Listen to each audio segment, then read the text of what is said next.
글로벌 투자를 이끄는 글로벌 ETF 트렌드입니다. 연말이 다가오면서 내 소중한 노후 자금, 연금 계좌를 다시 정비하시는 분들 많으실 텐데요. 하지만 퇴직연금에서는 위험자산 70% 룰이 있어서 투자를 하고 싶어도 막히는 순간들이 종종 있죠. 채권 혼합형 ETF가 대안이 될 수도 있다고 하는데요. 매일매일 알아서 리밸런싱 해주는 똑똑한 연금관리법을 알아보도록 하겠습니다. 오늘 이 시간 박정우 한국투자신탁운용 ETF 마케팅팀 차장님과 함께합니다. 어서 오세요. 네, 안녕하세요. 반갑습니다. 연말 되면 정말 챙길 것들이 너무 많아요. 이것저것 연말 정산도 해야 되고 그중에 하나가 또 개인연금 계좌 관리가 될 텐데요. 한 해가 지나면 개인연금 세액공제를 받는 부분이 다시 리셋이 되잖아요. 네. 요즘 연금 트렌드 좀 어떤가요? 네. 우선 과거에는 사실 좀 많은 분들이 이제 퇴직연금은 이제 내 월급의 일부분이 이제 차곡차곡 쌓여서 만들어진 그쵸. 거다라고 하는 부분 개념 정도로 좀 인식을 하셨었거든요. 그러다 보니까 이제 생각이 이거는 내 소중한 퇴직금이니까 잃으면 안 된다라고 그쵸. 하는 부분에 있어서 좀 인식이 높았고 그러다 보니까 좀 이제 소위 이제 예금과 같은 이제 네. 원리금 보장형 상품 위주로 좀 많이들 투자를 하셨어요.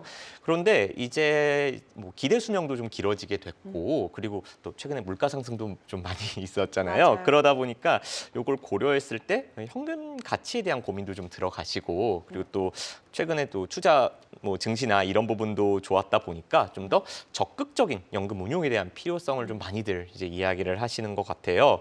그래서 그러면서 이제 동시에 뭐 아까도 증시 올랐던 부분도 얘기를 했지만 이제 투자에 대한 관심도 전반도 사실 많이 좀 올라와서 그래서 이제 연금이 과거에는 저축 개념이었다라고 하면은 이제는 좀 투자로 확실히 패러다임의 변화가 좀 바뀌고 있다. 이런 걸 좀 저도 느끼고 있습니다. 네, 연금 계좌의 활용이 저축에서 이제는 투자로 좀 변화를 하고 있다. 확실히 예전보다 투자에 대한 관심이 높아지고 있는 것 같은데요. 우리 투자자분들 실제로 이렇게 지금 현장에서 뵙게 되면 어떤 부분을 연금에서 좀 가장 많이 궁금해하시는지도 궁금한데요. 제가 연금 투자 뭐 어떻게 하면 네. 될까요? 이런 부분들이 사실 많으시긴 하는데 그거는 각자 투자자분들 성향마다 다르기 때문에 그건 저도 이제 한 분 한 분 이렇게 뭐 말씀드리면서 이야기를 드리고요.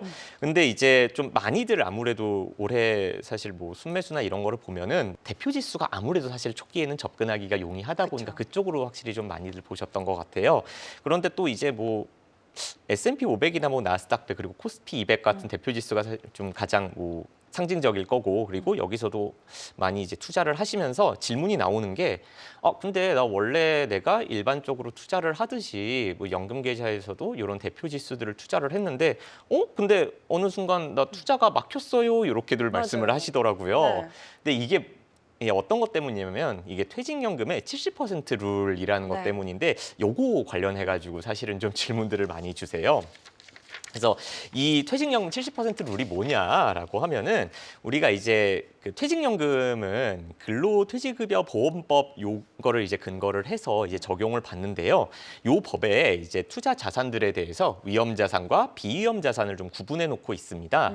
그래서 이제 사실은 뭐가 위험 자산이고 뭐가 비위험 자산이냐라고 하는 거는 사실은 오히려 위험 자산이 여러 개가 많다 보니까 네. 그거는 좀 보기보다는 오히려 이제 비위험 자산이 뭐냐를 가지고 생각을 해보시면 좋을 것 같은데요. 보통 비위험 자산은 우리가 채권형 그리고 이제 채권 혼합형 이런 자산들을 보통 비위험 자산이라고 하고 네. 이제 그 이외의 자산들을 보통 위험 자산이라고 이야기합니다. 그러다 보니까 보통 위험 자산에 주식 이런 게 들어가 있어서 아까 이야기했던 대표 지수들 뭐 S&P 500이라든지 나스닥 100, 뭐 코스피 200은 다 이제 좀 위험 자산으로 좀 분류가 되게 됩니다. 그리고 여기서 하나 또 질문이 나오는 게 근데 왜 퇴직연금에서는 이제 뭐 저 레버리지 좀 투자하고 싶은데 레버리지가 안 되네요. 이런 말씀들도 좀 하시는데요. 네, 그래서 아까 얘기했던 그 근거 법률에 의해서 사실 이제 퇴직연금에서는 레버리지나 또 인버스 ETF 그리고 이제 선물 ETF들이 이제 좀 투자가 제한되는 겁니다. 그러다 보니 퇴직연금에서 일반 계좌나 이제 뭐 연금저축 계좌에서 원래 투자하시던 대로 투자하시던 분들이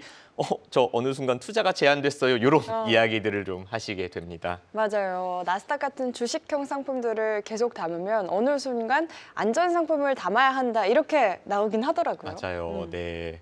그러다 보니까 이제 소위 이제 자산을 좀 이제 늘려가는 좀 자산 증식기에 있으신 네. 좀 젊은 분들이나 그리고 또 처음부터 나는 공격적인 투자를 좀 선호해라고 하시는 분들이 저 그냥 채권형이나 그냥 예금으로 넣으면은 사실 이제 요즘 뭐 채권형 좀 그럴 수 있어도 예금 같은 금리도 요즘 좀 많이 낮아진 맞아요. 상황이다 보니까 이렇게 좀 넣는 거는 너무 답답해요. 혹시 좀 담을 만한 게 없을까요? 이렇게 좀 많이들 물어보시는데요. 그래서 이런 분들께 저희가 좀 많이 말씀드리는 게 이제 채권 혼합형 상품을 네. 좀 많이 말씀드리고 있어요. 네, 이 채권 혼합형 상품이 그럼 뭐냐라고 하면은 일단 정의로 보면은 이제 채권 이제 비중이 50%가 넘는 펀드를 우리가 채권 혼합형 펀드라고 부르고 이제 요 채권 혼합형 펀드가 ETF 되어 있는 게 채권 혼합형 ETF다라고 네. 보시면 됩니다. 그래서 보통 이 형태의 ETF들은 채권 비중이 50% 이상으로 정해져 있는데요. 그래서 이제 주식과 채권을 이제 일정 부분 유지함으로써 이제 시장의 변동성과 안정성을 좀 높인 상품이다 이렇게 보시면 됩니다.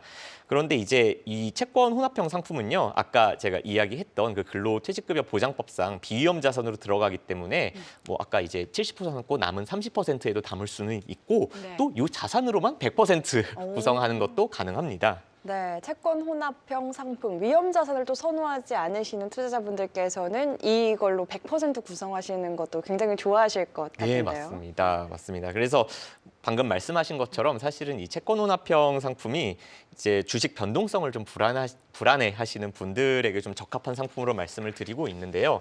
근데 여기서 또 하나 좀 이게 채권 혼합형 상품의 특징이 있는데요. 보통 이 채권 혼합형은 이제 안전자산인 채권이랑 그리고 위험자산의 비중이 보통은 좀 고정돼 있습니다. 네. 그래서 이 비중을 좀 매일매일 조정한다는 특징이 있어요. 아. 그래서 이게 어떤 내용인지 사실은 좀 그냥 처음 들으면 무슨 내용인지 와닿지 않는다 네. 이렇게들 말씀하시는데요. 네. 그러니까 예를 들어서 제가 좀 그림을 하나 가져왔는데요. 이제 한번 제가 채권이랑 주식을 5대5로 설정해 놓은 ETF를 한번 좀 예를 들어볼게요. 그래서 이번에 11월 달 생각하면 증시 변동이 좀 있었잖아요. 이제 보통 이제 시장 변동이 커지면은 이제 주식은 좀 하락하고 이제 안전자산인 채권은 가격이 좀 오르는 경우들이 많은데요. 이럴 때 이제 원래 우리가 5대5를 지키겠다라고 생각을 하면은 지금 주식 가격이 낮아졌으니까 기존에 내 채권을 좀 매도를 하고 그리고 지금 좀 가격이 낮아진 주식을 매수하자라고 하게 되잖아요. 네. 보통 우리가 이런 걸 리밸런싱이라고 하죠. 근데 이제 현업에서 진짜 열심히 일을 하고 있는 직원들과 이제 근로자들 입장에서는 이거 리밸런싱 매일매일 하는 거는 사실 굉장히 번거롭고 그쵸. 힘든 일이잖아요. 네. 그리고 또 이거 비중도 제가 막 하나하나 어떻게 다 그럼요. 계산을 해야 될지 모르겠고요. 네. 그래서 요 네. 채권 혼합형들 경우에는 이제 매일매일 위험 자산이랑 이제 채권 자산의 비중을 이제 조정을 하는데요. 그래서 이제 이런 비중 조정이 처음에 좀 하기 어려울 수 있지만 이런 어려움을 자동으로 해결해주는 올인원 솔루션 같은 형태다라고 보시면 됩니다. 그래서 이제 변동성을 불안해하시는 고객님이면서 그리고 또 자동으로 비중에 대한 리밸런싱까지 맞춰준다는 편리성을 갖고 있다라는 점에서 좀 많이 말씀을 드리고 있는 상품인데요. 네. 그래서 아까 제가 이제 예시로 들었었던 그 채권 자산 50%랑 그리고 이제 위험 자산 50%를 간단히 좀 그림으로 만들어 보면은 이렇게 이제 채권 혼합형 하나로 좀 이제 마음 편하게 퇴직연금에 담아둘 수 네. 있는 상품입니다. 그런데 이게 보통 원래는 이제 안전 좀을 추구하시는 고객님들이 선호하신다고 말씀드렸는데요. 근데 또 요거를 어떻게 또 활용하시냐면요. 예를 들어서 내가 이제 퇴직연금에서 나는 기술주 투자를 위주로 하시겠다라고 하시는 분들이 나스닥100 지수를 좀 많이들 찾으시죠. 네. 그래서 이제 나스닥100 지수를 위험자산 그 70% 모두에 투자를 했다라고 가정을 한번 해볼게요. 네. 그러면 나머지 30은 비위험 자산으로 채워야 되는데 그렇죠. 이때 이 나스닥 100 지수와 나스닥 100 지수 50이랑 그리고 채권 50에 투자하는 채권 혼합형을 넣으시는 경우가 있어요. 네. 이렇게 되면 어떻게 되냐? 나는 원래 위험 자산 70%가 한도지만 내가 나스닥 100에는 거의 85%까지 그러네요. 투자하는 거랑 동일한 효과를 만들어낼 수가 있게 네. 되는 거죠. 그래서 이제 주식 투자 비중을 나는 조금 더 공격적으로 하고 싶어라고 하시는 분들께서도 오히려 더 이제 그 활용을 많이 하시는 방향으로 좀 바뀌게 됐습니다. 최근에 또 저축에서 투자의 관점으로 연금 계좌를 활용하시는 분들이 또 늘어났다 보니까 안정형에서 조금 더 공격적으로 투자를 하고자 하시는 투자자분들도 늘어나셨을 것 같아요. 이렇다 보니까 많은 투자자분들께서 이렇게 채권 혼합형 ETF에 관심을 갖고 계신 것 같은데 채권 혼합형 ETF가 또 빠르게 성장을 했다고요. 최근 성장세가 좀 어떤가요? 아, 네네. 지금 방금 말씀하신 것처럼 지금 이제 제 그 그래프를 가져왔는데요. 네. 여기 보시는 것처럼 이제 2022년 12월만 해도 한 저희가 규모가 한 4천억 원 정도였는데요. 근데 11월 중순만 해도 지금 5조 6천억 원까지 빠르게 규모가 커졌습니다. 네, 거의 3년 만에 10배 정도 규모가 커진 거니까 정말 엄청난 성장인 것 같은데 네. 대표적인 채권 혼합형 ETF 너무 궁금해하실 것 같습니다. 소개해 주신다면. 아, 네네. 사실 이제 채권 혼합형이라고 하는 게 아까도 제가 얘기했던 것처럼 채권이 50% 이상이어야 한다는 이제 조건이 들어가 있습니다. 그리고 이제 그 외에는 나머지 자산들로 이제 구성이 가능한데 이제 위에서 제가 아까 나스닥 이야기했던 것처럼 저희가 이제 우선은 좀 아무래도 대표 지수형이 좀 아무래도 투자하시는 분들이 좀 마음이 편하시고 익숙하다 보니까 그거부터 좀 이야기를 해보면은 지금 요 표 정도로 좀 이야기를 해볼 수 있을 것 같아요. 물론 뭐 대표 지수가 뭐 어디까지를 대표 지수냐라고 하면 사람마다 다르겠지만 그쵸, 제가 그쵸. 일단 이번에는 뭐 코스피 200이나 S&P 500 그리고 나스닥 100 지수 정도로 네. 가져왔는데요. 이제 지금 요 표에 있는 거는 요 대표 지수형 중에서 순자산 총액이 이제 1,000억 원 이상 규모인 ETF들로 한번 가져와 봤어요. 그래서 이제 이름을 한번 좀 보시면은 다들 비슷하게 채권 혼합 혹은 뭐 약자인 채혼 이렇게 들어가 있어요. 그래서 여러분들이 이제 실제 이제 퇴직연금에서 요 채권 혼합형 ETF를 찾아본다라고 하면 제가 방금 이야기한 뭐 채권 혼합이라든지 채혼 이런 키워드로 한번 찾아보시면 되고요.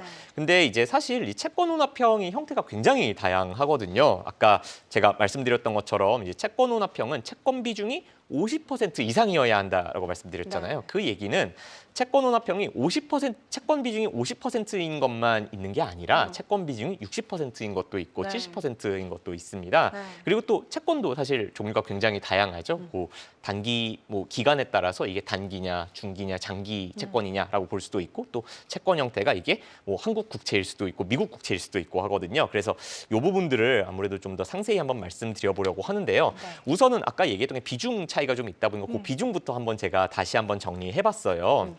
그래서 지금 보시면은 대표 지수형에서는 대부분이 채권 비중 50%인 ETF들이 좀 많이 있습니다. 그래서 지금 보면 대부분 ETF 명을 통해서 이제 뭐 채권 혼합형 구성하고 있는 이제 위험 자산이 이제 뭔지 이런 부분은 이름에서 뭐 알 수 있는데요. 지금 보면 이제 상위 두 개의 저희 에이스 상품 보시면 뒤에 미국 S&P 500과 미국 나스닥 100 이렇게 기재돼 있어서 네. 바로 이 채권 혼합형은 위험 자산이 어디에 투자되고 있는구나라는 걸 좀 알 수 있습니다. 그리고 이 표 이제 아래에 두 개의 ETF를 보면 이름만으로 보면 사실 이제 주식 채권 비중이 어떻게 되는지 사실은 좀 알기 어려울 수 있는데요. 그쵸, 네. 그래서 이제 이거는 여러분들이 이름만 보고 이제 투자하시는 게 아니라 이제 내가 투자하려는 ETF가 어떤 건지 한번 꼭 확인이 필요하다. 그렇게 좀 말씀드리고 싶어요. 그래서 다시 돌아와서 이제 아까 언급했던 것처럼 그리고 이제 이 채권이 그런 비중도 비중이지만 어디에 투자하고 있는지도 사실은 왜냐면 채권 혼합형이기 때문에 채권이라는 안정 상품이 일단 1순위이기 때문에 네. 이게 어떤 형식으로 나에게 안정성을 좀 제공해 주는가도 이제 인지를 하고 투자를 해야 되거든요. 근데 이제 이거는 이름만 봐서는 알기는 어렵고 여러분들이 이제 각 운용사 홈페이지나 투자 설명서 혹은 이제 뭐 증권사 이제 어플리케이션 통해서 좀 확인을 해봐 주셔야 되는데요. 우선은 이제 가장 오른쪽 저 이제 표 오른쪽 부분 보시면은 조금씩 투자하고 있는 채권이 다르다라는 거를 보실 수 그러네요. 있습니다. 그래서 대부분이 이제 미국 단기채에 투자하고 있고요. 타임폴리오 미국 나스닥 100 채권 혼합 50 액티브하고 이제 타이거 미국 나스닥 100 채권 혼합 경우에는 채권 부분을 한국 채권으로 구성하고 있고요. 코덱스 200 미국채 혼합의 경우에는 미국채 10년 선물을 통해서 채권 부분을 투자하고 있다. 이렇게 네. 보시면 됩니다. 그렇네요. 방금 이렇게 이야기를 해 주신 거는 대표 지수와 채권을 혼합한 채권 대표 지수형 ETF인 것 같은데 그렇다면 다른 형태의 채권 혼합형도 있다라는 이야기로 들렸거든요. 네, 다른 형태의 채권 혼합형 ETF는 어떤 종류가 또 있을까요? 네, 우선 질문이 굉장히 날카로우셨는데요. 네, 당연히 이제 아까 저도 대표 지수형만 말씀을 드렸던 거고 당연히 다른 이제 자산들에 대한 채권 혼합형도 있는데요. 대표 지수도 있겠지만 이제 일반 주식형 자산들로 구성된 채권 네. 혼합형도 있습니다. 개별 그래서 종목. 네, 맞습니다. 개별 네. 종목으로 구성된 걸로요. 그래서 대표적으로는 좀 다음에 ETF들을 좀 말씀드려보고자 하는데요. 여기서 요 표에서 보면 정말 재밌는 게 올해 2월에 나온 이제 키움 팔란티어 미국 30년 국채 혼합 액티브를 제외하면요. 모두가 다 2022년 11월 29일에 나온 걸 보실 수 있어요. 네. 근데 이게 그럼 좀 뭐 무슨 일이 있었냐 이렇게 물어보시는데 요게 2022년에 자본시장법 시행령이 좀 개정이 되면서 이제 개별 종목이랑 이제 채권 합쳐서 10종목 이상의 ETF를 구성하는 게 가능해졌습니다. 그래서 요 변경에 맞춰서 사실은 이제 새로운 종목을 아무래도 각 운용사들이 동시에 진행하다 보니 이제 이때 이제 많이 상장이 있었고요. 그래서 지금 이제 대표적인 종목들 이제 이 투자하고 있는 요 개별 종목을 보시면 한국인들이 이제 선호하는 뭐 테슬라와 엔비디아, 뭐 팔란티어 그리고 애플 또 한국인들의 국민 주식 네. 이제 삼성전자 이렇게 구성된 채권 혼합형이 있고요. 다만 이게 이제 대표 지수랑 좀 다르게 개별 종목 경우에는 이제 규정상 우리가 개별 종목의 그러니까 개별 단일 종목의 한도는 30%가 들어가 있게 돼요. 그러다 네. 보니까 보통 이런 이제 개별 종목형 이런 채권 혼합형은 주식 이제 개별 종목인 주식의 30%가 들어가고 그리고 나머지 채권의 70%가 들어가는 이제 구조로 들어가 있고 그래서 채권 비중은 거의 이제 동일하다 이렇게 보시면 됩니다. 다만 이제 아까 대표 지수형처럼 똑같이 차이가 나는 거는 요 각각마다 이제 들어가는 채권 형태가 네. 조금씩 다릅니다. 그래서 대표 지수형이랑 다르게 대부분 이제 이제 개별 종목의 채권 혼합형은 이제 국내 채권형으로 좀 많이 들어가 있고요.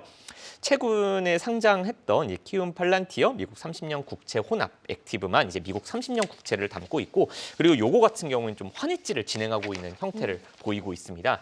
그래서 뭐 요 형태 같은 경우는 투자자분들이 비위험 자산인 30% 내가 조금 더 내가 좋아하는 종목을 더 담아봐야지라고 생각한다면 그런 분들이 좀 선택해볼 만한 그런 이제 가미할 수 있는 전략으로서 좀 봐주실 수 있을 것 같습니다. 네, 개별 종목과 채권을 혼합한 ETF 약간 뜨거운 같은 느낌이네요. 마지막으로 이 채권 혼합형 상품 좀 어떻게 활용하면 좋을지도 궁금한데요. 네. 결국 뭐 사실 계속 저희가 이야기를 했던 것처럼 결국에는 두 가지 정도로 좀 활용해 보시면 좋을 것 같아요.